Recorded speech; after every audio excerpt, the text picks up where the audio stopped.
But just imagine, we've seen what's happened in Afghanistan.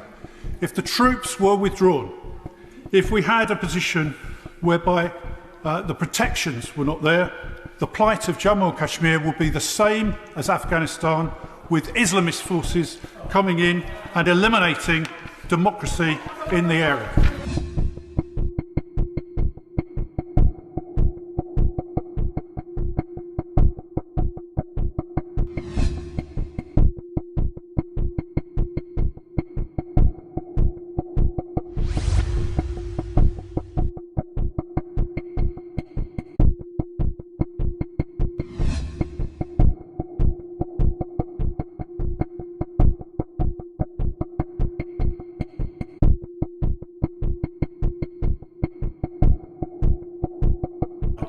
Until the abrogation of Article 370, no such protection was provided to women in Kashmir.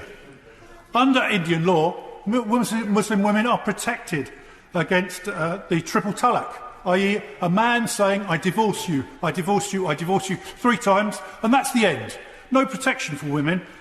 And of course, now that Article 370 has been abrogated, they now have that protection. Under Indian law, it's illegal for children under the age of 14 to be married. Prior to abrogation of Article 370, women under the age of 14 could be married. And of course, under Article 35A, the Hindu Kashmiri Pandit population were expelled at the point of a gun by Islamist forces. Now they have the potential to return. And equally, local government has been restored to Jammu and Kashmir under the position of revoking Article 370. Now, the fact is the Kashmiri Valley is a beautiful area to see. It is an opportunity for tourism, for culture, for trade, for hydroelectric power and many other aspects. But the fact is it's been tainted by multiple mass exodus, terrorist attacks, killings, child marriages and forced conversions by radical Islamist terrorists. We should remember that whilst the Kashmir Valley may be predominantly Muslim, Jammu is predominantly Hindu and Ladakh predominantly Buddhist. And the fact is that the historically persecuted religious minorities of Hindus, Sikhs, Christian women and children have unfortunately suffered in the valley. Now, the heavy presence in civilian settlements is definitely a threat to a democratic ethos. But just imagine, we've seen what's happened in Afghanistan. If the troops were withdrawn, if we had a position whereby the protections were not there, the plight of Jammu and Kashmir would be the same as Afghanistan, with Islamist forces coming in and eliminating democracy in the area. It is only the Indian Army and the sound footing of the Indian military democracy that has stopped the region of Jammu and Kashmir, short of resembling the Taliban-occupied Afghanistan. It only makes sense for them to do so because the region is legally and rightfully an integral part of the Republic of India. And the world must come to this. Now, for the colleagues otherwise, I think you must recognise reality.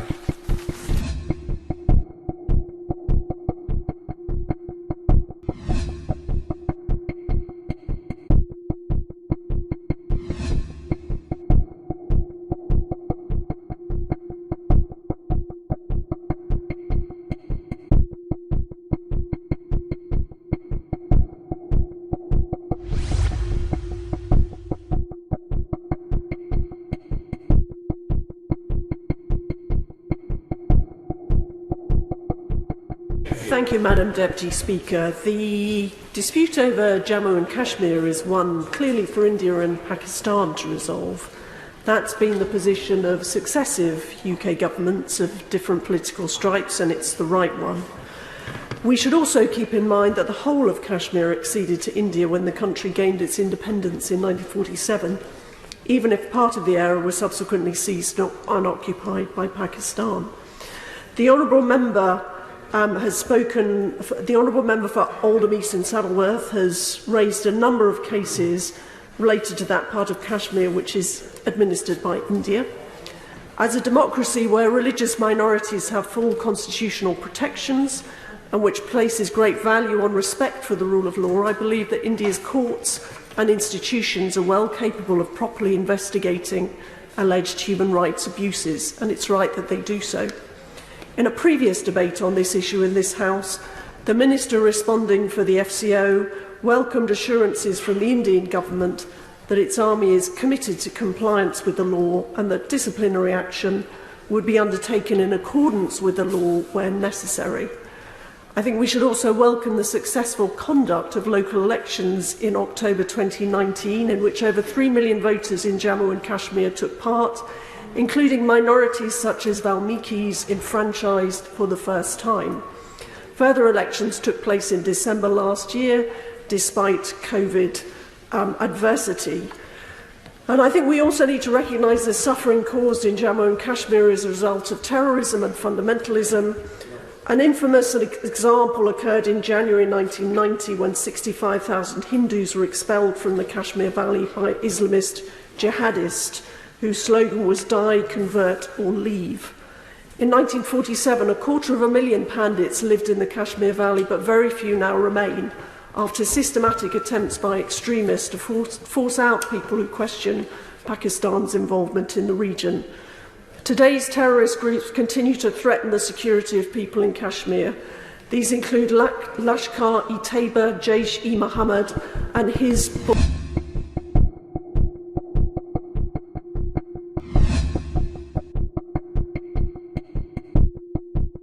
Lashkar-e-Taiba, Jaish-e-Mohammed and Hizbul Mujahideen, which the Indian government believe all have clear links with Pakistan.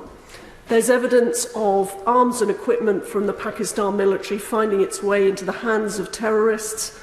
And in June last year, Indian border security forces shot down a China-made drone flying in from Pakistan containing armaments. In conclusion, I appreciate that the repeal of Article 370 has provoked controversy, but it has been accompanied by a concerted push to improve prosperity and economic opportunity for people living in the region. Extensive involvement is underway on improving water supplies, roads, bridges, technology, agriculture, tourism, industrial development. Rules which denied certain property rights to women who married men from other parts of India have been scrapped because Article 370 has gone. Better protection for minorities such as Biharis has been introduced. And last but not least, we must welcome the efforts made by the Indian government to grapple with the COVID crisis, which has seen testing and vaccination rates in Jammu and Kashmir amongst the best in the country. So while no doubt this issue will divide this House in the way it has in the past, I hope that we can all agree on the importance of all sides engaging positively together to build a better, brighter, more stable future for all the people of Jammu and Kashmir. Yasmin Qureshi. Thank you, Madam Deputy Speaker.